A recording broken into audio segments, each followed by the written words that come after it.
How do you make a unique custom-fit carbon fibre foam bike seat plus mounting points with a single machine and zero waste with polymorphic moulding? That's how.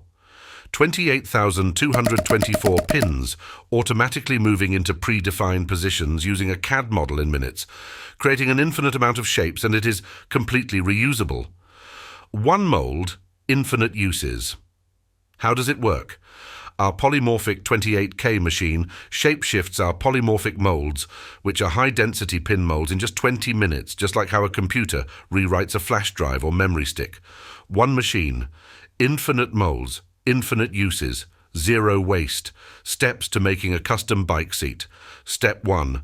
Shapeshift the polymorphic mould for the carbon fibre base. Step 2. Vacuum form a protective membrane over the polymorphic mould.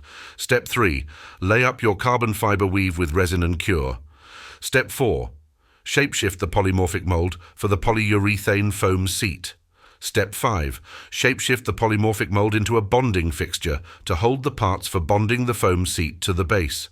The result is a unique carbon fibre foam bike seat made with zero waste using shape-shifting moulding technology called polymorphic moulding. The benefits are reduced production time and reduced or zero waste from manufacturing in some cases.